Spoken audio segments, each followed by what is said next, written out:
Hola, ¿qué tal? Mi nombre es Douglas Mena, soy del grupo número uno y nuestro tema es el que vamos a generar es un sistema de vapor para generación de electricidad mediante el uso de un motor eléctrico. Nosotros tenemos como resumen el siguiente. Este trabajo se desarrolló con el objetivo de utilizar un sistema de vapor, generar electricidad mediante el uso de un motor eléctrico de 9 voltios, haciendo el uso de la primera ley de la termodinámica. Se elaboró con materiales caseros, una máquina de vapor colocando agua en un recipiente. Se generó vapor de agua que al expandirse mueve un pistón que permite un movimiento de la turbina del motor eléctrico, permitiendo que el motor genere 5 voltios suficientes como para encender una luz LED. Nosotros definimos los siguientes objetivos. Bueno, nuestro objetivo general en sí es elaborar un sistema de vapor casero para generar electricidad mediante el uso de un motor eléctrico de 9 voltios. Y nuestros objetivos específicos son dos. Uno es obtener energía eléctrica a través de energía térmica y obtener el voltaje requerido para encender una luz LED.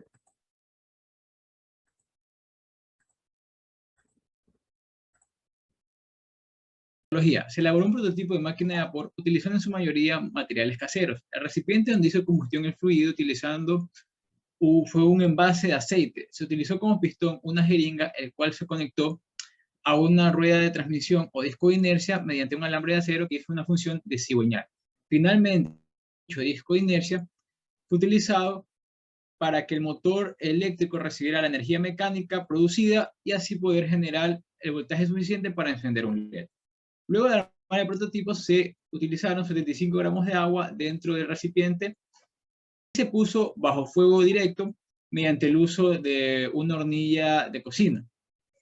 Es aquí cuando se experimentó los primeros cambios termodinámicos que hemos visto dentro de este curso, que es la fase de líquido, cambio de fase de líquido a gas. Esto sucedió más o menos a una temperatura de 98 grados centígrados.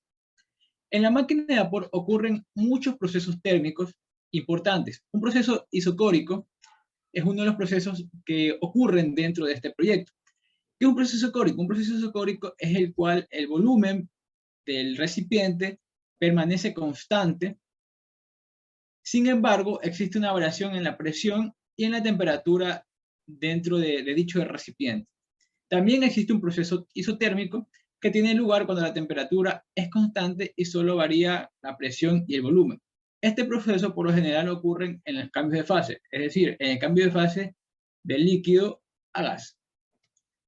Como se había mencionado, el recipiente permitió que se generara vapor de agua que al expandirse ocupó el volumen de dicho recipiente. Al aumentar la temperatura, también aumentó la presión debido a que el aumento de la energía cinética de las moléculas del fluido hizo que existiera una mayor cantidad de choques entre ellas, con las paredes del recipiente, cabe recalcar. Este suceso permitió que el vapor de agua entre en nuestro pistón, haciendo posible que el mecanismo vía la manivela corredera permitiera el movimiento del CD y a su vez del motor. Es aquí cuando se observa una de las leyes más importantes de la termodinámica, como lo es la primera ley, que dice que la materia no se crea ni se destruye, solo se transforma. Entonces, el diseño. En nuestro diseño tenemos, como ustedes pueden observar, una caldera, que fue el recipiente de aceite, un pistón, que es el que nos permitió, bueno, es la jeringa, la cual hizo de veces de pistón, el cigüeñal, el motor reductor y el disco de inercia. Todo esto iba conectado al protoboard donde estaba conectado el LED. Los procesos. Aquí en la imagen pueden ver el proceso o los procesos que se dieron en este experimento. El primero, el proceso 1-2 es un proceso de expansión isotérmica. El proceso 2-3 es un proceso de compresión isocórica. El proceso 3-4 es un proceso de compresión isotérmica y el proceso 4-1 es un proceso de expansión isocórica. Los cálculos.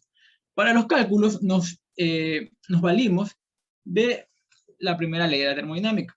Para el primer proceso, como sabemos que es un proceso isotérmico, el cambio o la variación de la energía interna fue igual a cero, por lo que el trabajo es igual al calor. En este caso, nuestro calor y este trabajo van a tener la misma cantidad, que sería 22.91 kilojoules.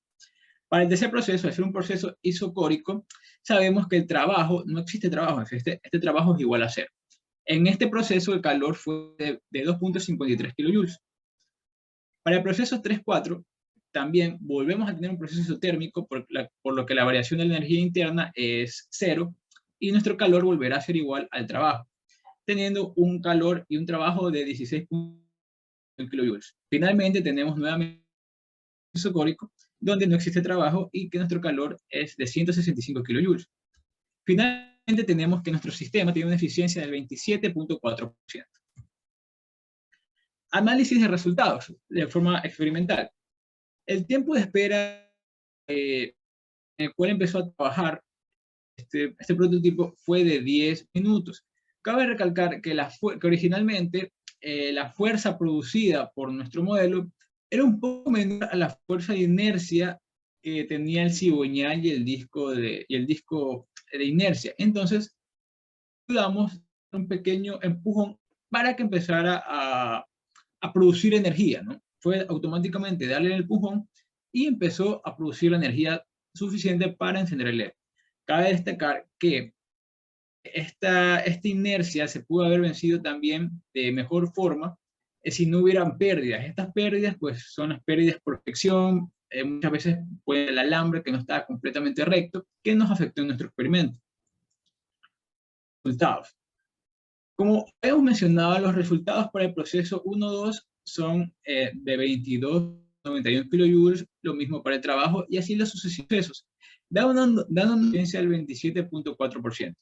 ¿Qué nos señala esto? Esto nos señala que nuestro prototipo es un prototipo bastante eficiente para la utilidad que se le ha dado. Cabe destacar que se producieron 194 revoluciones, las cuales nos permitieron 5 voltios, lo suficiente para generar la cantidad suficiente de energía para encender un LED y quizás hasta 2. Muchas gracias. Ahí. Por último, llegamos a tres conclusiones, las cuales fueron: se concluye que la energía térmica producida por la máquina de vapor casera es la suficiente como para poder generar energía eléctrica. Las 194 revoluciones por minuto generadas por el motor fueron suficientes para producir 5 voltios de energía y eso es lo suficiente para encender una luz LED. Las pérdidas por fricción de los materiales no permitieron a nuestro prototipo producir mayor energía. Esto fue un contra. Tal vez con otros materiales donde la fricción fuera menor y haya menos pérdida, la eficiencia fuera mejor y por ende mayor. Muchas gracias.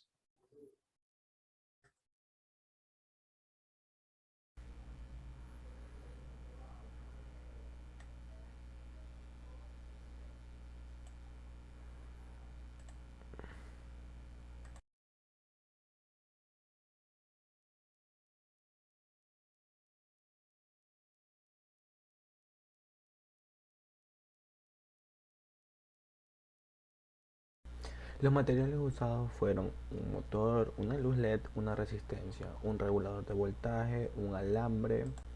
También usamos una jeringuilla, un cable gemelo, un cable UTP, madera y un motor de 9 voltios. Como podemos ver, después de un momento de haber calentado nuestra caldera y haber generado vapor de agua, vamos a ver que el pistón se comienza a mover y a su vez comienza a girar nuestra rueda y a su vez también va a generar energía en nuestro motor y así podremos generar la suficiente voltaje para encender una luz LED.